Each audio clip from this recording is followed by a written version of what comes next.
Welcome friends.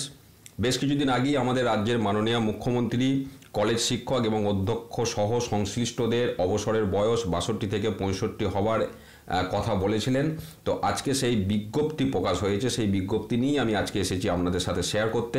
তো দেখুন, আমরা সেই বিজ্ঞপ্তি আজকে দেখুন 24শে জানুয়ারির ডেটে এই বিজ্ঞপ্তি প্রকাশিত হয়েছে, ওয়েবসাইটে আজকে দিয়েছে 25শে জানুয়ারি। এবং এখানে যেটা বলা হচ্ছে আপনারা বিজ্ঞপ্তিটি দেখতেই পাবেন, সেটা ওপরেই বলা হয়েছে retirement age from 62 years to 65 years. এবং এটা কাদের হচ্ছে, full time regular teachers, principal as well as librarian and graduate laboratory instructors of all state-aided university and government-aided colleges holding a substantive post and enjoying government-approved notified scale of pay। অর্থাৎ যারা permanent পোস্টে আছেন এবং government approved scale পাচ্ছেন তাদের ক্ষেত্রেই এটা applicable হবে। এবং পরের গ্রাফ, যেটা শেষ প্যারাগ্রাফে বলছে দেখুন, সেকেন্ড প্যারাগ্রাফে, now considering all aspects of the matter the governor is hereby please to direct that not withstanding anything content in rule 75 করে এগুলো বলা আছে।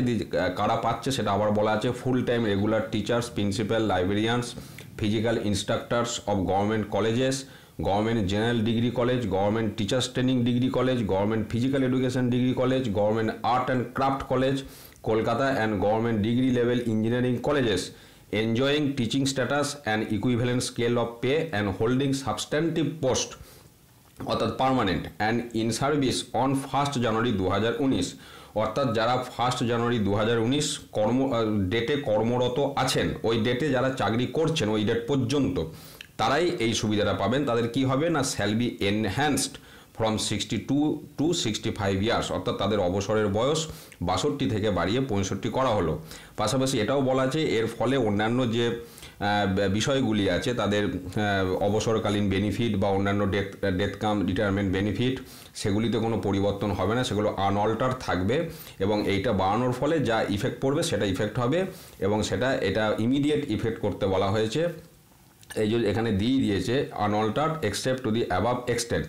তো এটা এখানে বলেই দেওয়া হয়েছে। তো তাহলে আমরা যেটা দেখতে পেলাম যে এখানে ক্রাইটেরিয়া যেটা দিয়েছে যে 1 জানুয়ারি 2019 এটা আপনাদের থাকতে হচ্ছে, ওই দিনে কর্মরত থাকতে হবে। তো আর পাশাপাশি যে বিষয়গুলি এখানে বলা আছে সেটা আপনারা দেখতেই পাচ্ছেন। তো এইটা হলো আজকের খবর, যেটা অবসরের বয়স বাড়ানোর যে বিষয়টি ছিল সেই বিষয়টি এখানে আজকে বিজ্ঞপ্তি আকারে প্রকাশ পেয়েছে। তো সেই বিজ্ঞপ্তি আপনারা ভালো করে একটু দেখে নিন, দরকার একটু পজ দিয়ে ভিডিওটি দেখে নেবেন। তো নেসেসারি অ্যামেন্ডমেন্ট পরে করা হবে সেটাও এখানে বলে দেওয়া হয়েছে। তো এটাই ছিল আজকের আপডেট, অবসরের বয়স বৃদ্ধি সংক্রান্ত যে আপডেট, যে খবর আমরা আগে মুখ্যমন্ত্রীর মুখে শুনেছিলাম তার বিজ্ঞপ্তি আজকে এখানে প্রকাশ করা হয়েছে, সেটা আমি আপনাদের সাথে শেয়ার করলাম। ধন্যবাদ।